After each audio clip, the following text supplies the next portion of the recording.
been faithful, you've been true, and you've done all that you could do.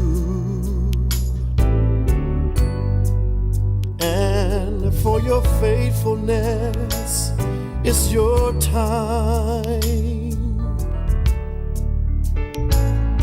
You applauded for the rest.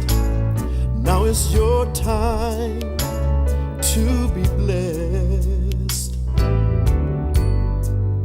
And for your faithfulness, it's your time. You've been faithful, you've been true, and you've done all you could do. And for your faithfulness, it's your time. You applauded for the rest. Now it's your time to be blessed. And for your faithfulness, it's your time. You waited for so long, but you held on and you were strong. And for your faithfulness, it's your time. You encouraged everyone else when you needed it for yourself. And I want you to know that for your faithfulness, it's your time. You waited and waited. You have waited for so long, but you held on. You were strong. And for your faithfulness, it's your time. You encouraged everyone else. Well, you needed it for yourself. And for your faithfulness, it's your time.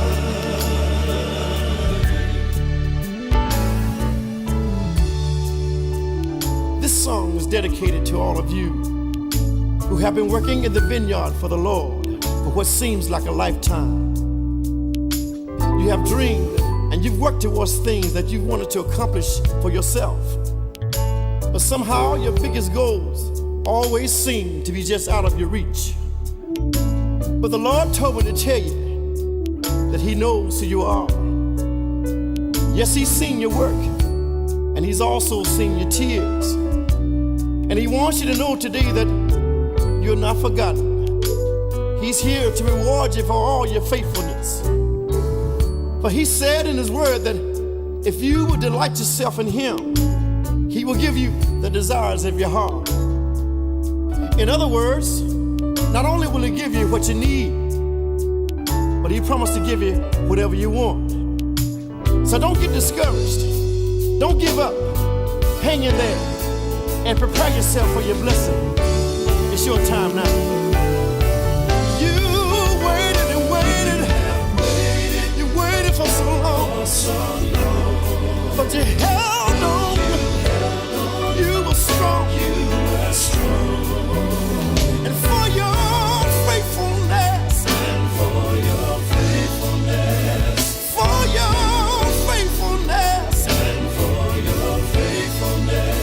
because you hung in there when times got hard. And when it seemed like nobody cared, you kept right on working. You kept right on doing good things. And for your faithfulness,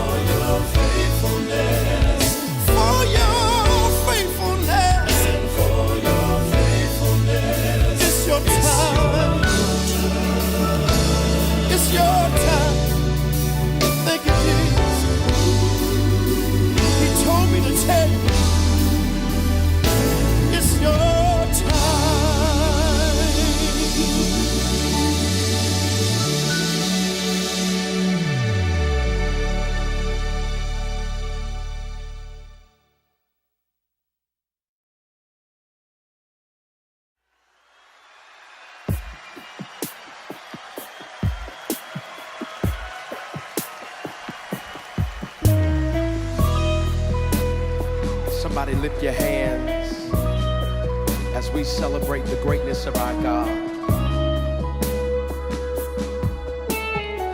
He's great and he's greatly to be praised.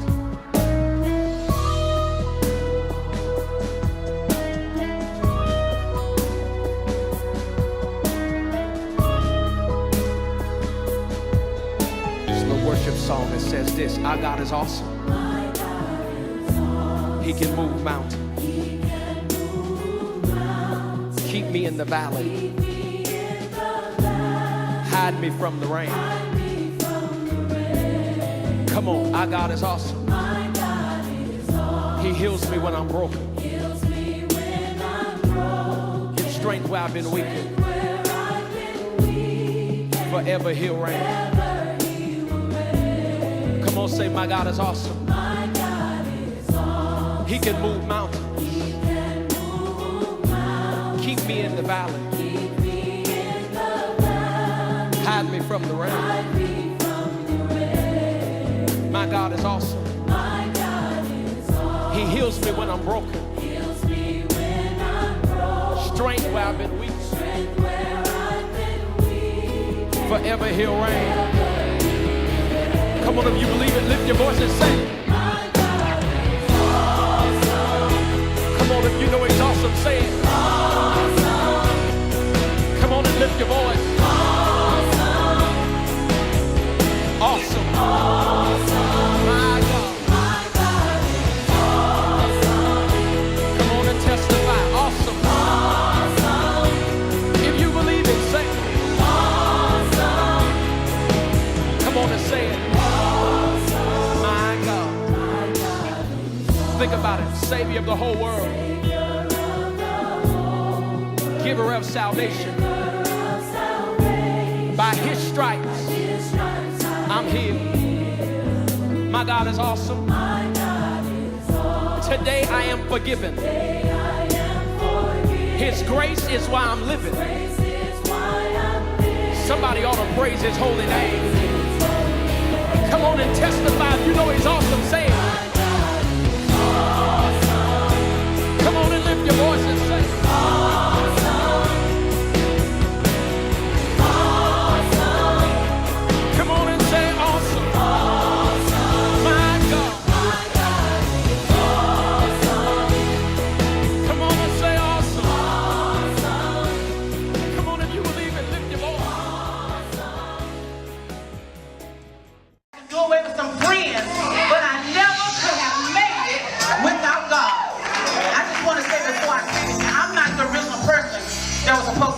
So it was a good surprise to me.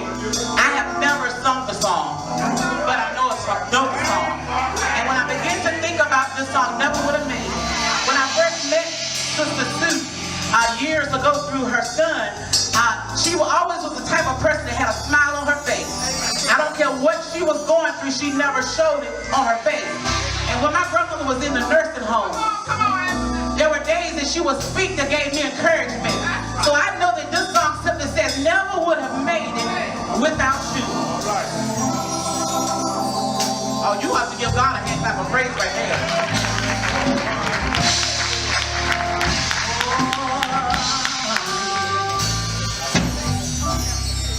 I never would have made it.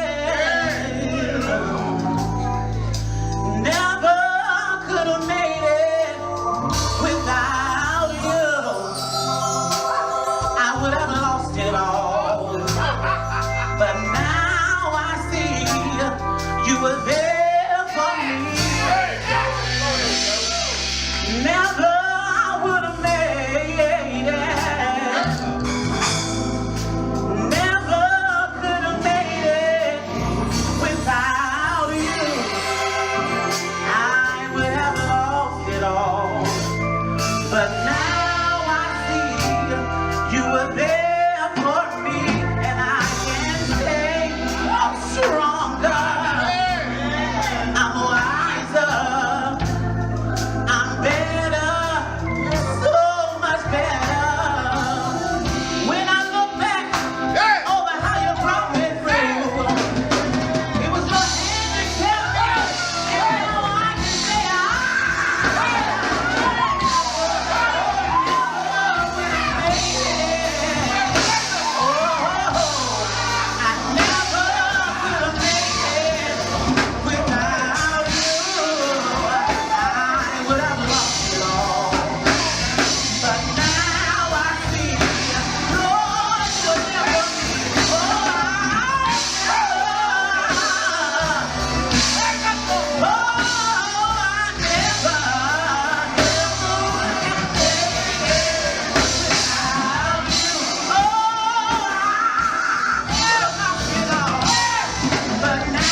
That's right. Amen. To honor Deloris Suitt. Yeah. My name is Carolyn Hall Richardson, and I'm a product of Jeter Chapel Baptist Church, this church here. All right now. And this is how it all started. Once upon a time, there was a girl named Deloris Boxley. She went to elementary school, and she went on to high school. She went on and graduated from high school. She wanted to become a teacher. And one Sunday, just before Sunday school started, we were sitting on the left side over here just chit-chatting. Her dad was talking, and he was saying, you know, we all tobacco farmers. My father was a tobacco farmer also. And he said, I really can't afford to send my daughter to school. And he said she wanted to go to school at she wanted to go to school at where was it? St. Paul's. St. Paul's in Lawrenceville. She wanted to go out of town. Now, then that was considered out of town. We're in South Boston. St. Paul's was considered out of town. And so he said he visited Mr. Bill Boxley, said that he didn't really have the money to pay for a room and board and to go back to send her to school. So I spoke up and said, Mr. Boxley, I have a suggestion. You know, I was an LPN at the time, just completed nursing school here.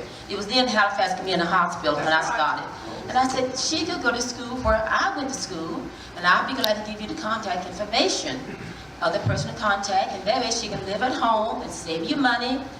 And he said, that's a good idea. And unbeknownst to me at that time, I found out years later, Deloris was very upset with me. Because she wanted to leave home and see the world in Lawrenceville and be away from home, you know, down the road really. And so long story short, she did go to nursing school around 1971, and she went on to become an LPN, then RN. She taught at 2 colleges. Thus, she did fulfill her desire to teach, and she became director of nursing. And she's done so much, I can't begin to tell you all she has done, because she's moved so fast, I can't keep up with her. And I've been living in Richmond for over 40 years, and so, you know, my sister keeps me informed on some of the things she's doing, but like I said, she moves so fast, and God's moved her so fast, I couldn't keep up with her. But anyway, we are here to honor Deloris Suitt. What an accomplishment. And this is how it all begun. She wanted to become a teacher, and I opened my little mouth. I made a suggestion to her dad. Her dad listened, and she's a nurse today. And we praise God, we thank God for her. Amen. Leader. I call them the 3 C's. Competency, compatibility, and character. All right. Carolyn has already mentioned the competency part. That is someone that really knows their profession well, someone that has the skill set, someone that has gone back to school, someone that has continued to train themselves over their career. The ability to do what you do really, really well. Doris is exceptionally competent in her profession and her competencies. She was an LPN. She went back, as noted, and became a registered nurse while she was working. Then she became certified in gerontology or geriatrics. And then she went on to do training to become a licensed nursing home administrator. Now, she did start with us in '71. And by the way, Doris, I have your application here for and if I did have time, I will read some of her remarks in her application. But she went back, and while she was working, and became a licensed nursing home administrator as well. She was our director of nursing for over 20 years at Centera Woodview, which is part of the health system. And then when Connie Samora retired, asked Doris, and she agreed to serve as the interim administrator for several months, and she did an outstanding job. Her entire career, starting with pediatrics and ending with senior care. So very, very competent person in her skills. The second is compatibility.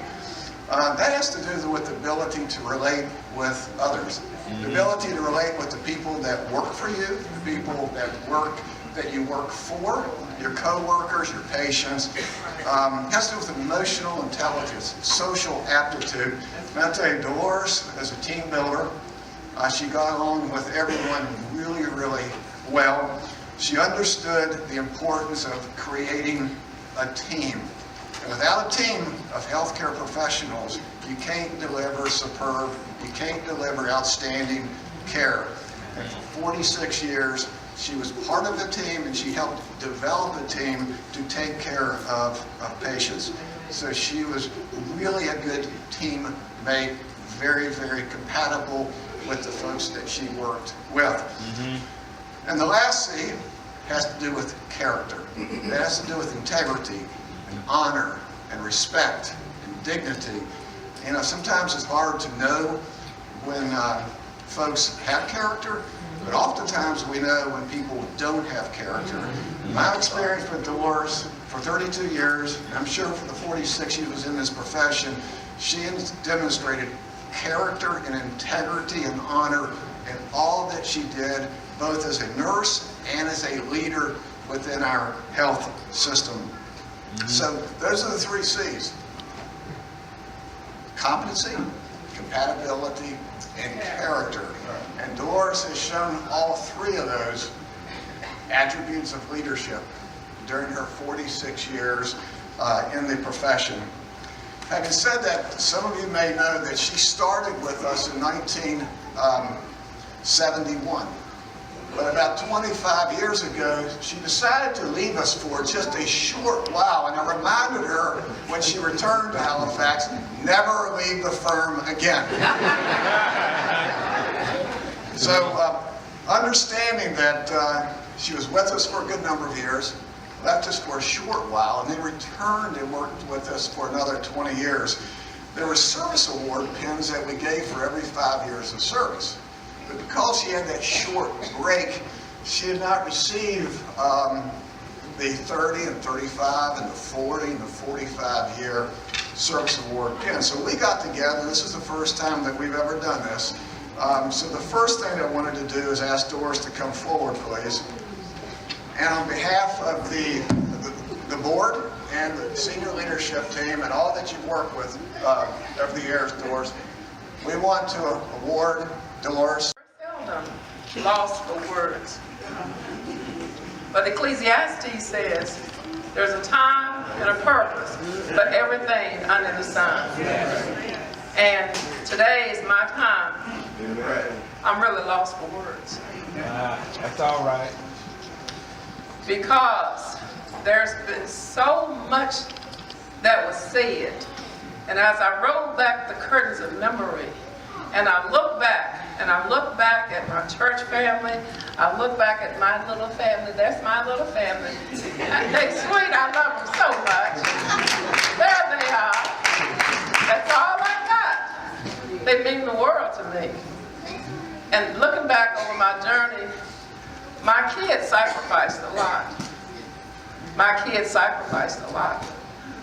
My studying, my long hours of work, my dedication and my passion for what God called me to do. It took time, many times, away from my children. But God knew what was best for me and my children. And we never questioned God. As I write my life story, and as you write your life story, we don't question God. We trust and we obey. That's God. My great-grandson, he read the scripture, trust in the Lord with all thine heart, and lean not unto your own understanding. In all thy ways, not just 1, 2, 3, 4, but in all thy ways, acknowledge him, and he shall direct your path. And my sisters and my brothers, I just feel like this journey that I've chosen, that it was directed, because I pray daily and I ask God to order my footsteps. And then at nighttime, when I lay my head on my pillow, because we don't know when we're going to wake up, I say, Lord, please, Lord, I don't know. I may have said something wrong. I may have done something wrong, Lord, please forgive me. Forgive me. This might be the last time I lay my head on this pillow. Yeah. And I want things to be right. And I am just so grateful for my church family. And I roll back the curtains of memory all the way back to my mother and my father. My mother and my father, neither one of them finished high school. They barely made it out of elementary school.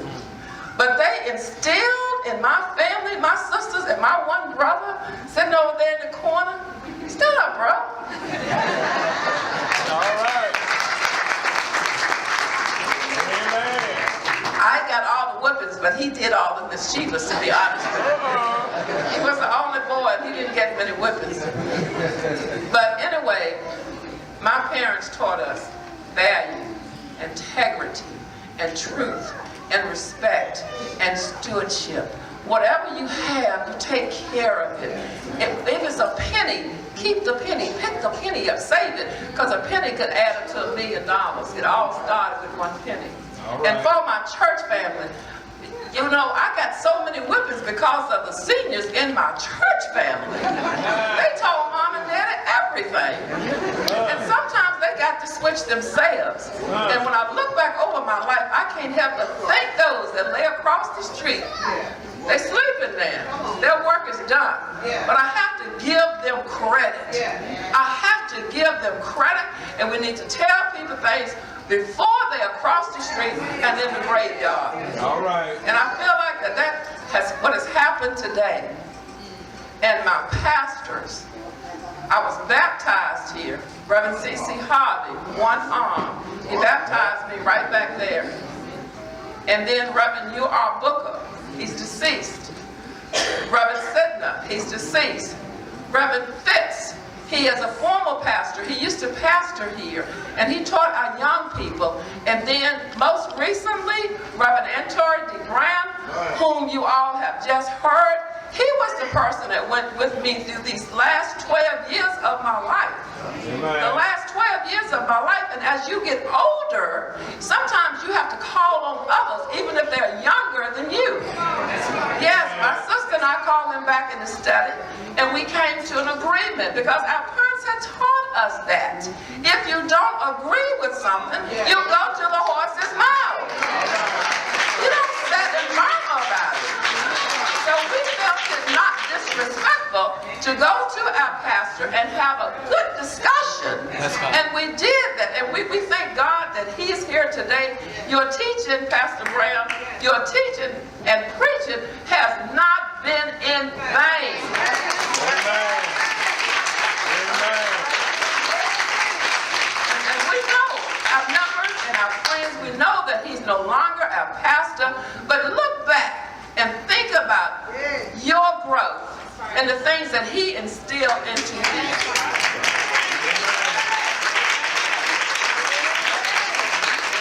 And then I think it's a great place, Halifax County, when you can be educated in your community. You're raised there, you're educated there, you can find a profession that will support your family. And today, I just thank God for that little hospital. It used to be called Community Hospital that sat on that hill with all those little steps to walk up. Y'all remember that hospital? Oh my goodness. And when I was hired, Mr. Burkle, Al Burkle was the administrator. And then there were several others. But the majority of these 46 years, the administrator, chief executive officer, the CEO, the everything. And I want y'all to stand up for this man. Mr., and I never called him Mr. because the relationship that he has with his employees is not that of a boss. He works with you. He gets to know, I don't know how he does it, but he gets to know your family and he gets involved. So I want you all, I know this is my day, but I want you to stand up and I want you to recognize this man who has done so much for this community. Even now, it is through much of his work, much of his labor, that we have a higher education building in South Boston. You can stay home if you would just participate. All of those colleges, off-site. You can be at home and go online now and get an education. And one person in this county that works so diligently and so hard for that is Mr. Chris Lunston. Chris, will you stand? Let us stand.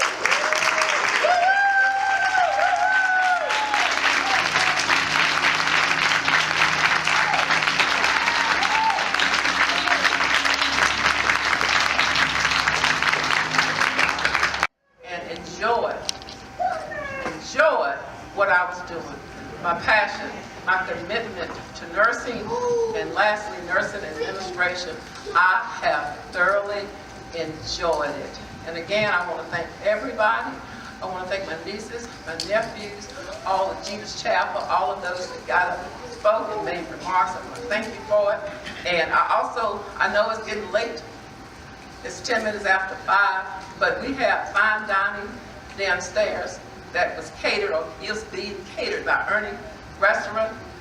Joyce and Ronnie, they worked diligently to prepare some fine dining downstairs. So if you would join us in the lower level of the basement, we would greatly appreciate it.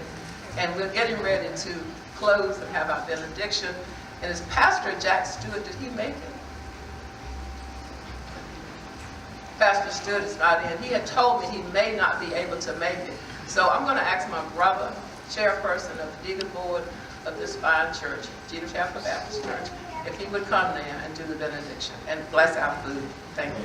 Amen.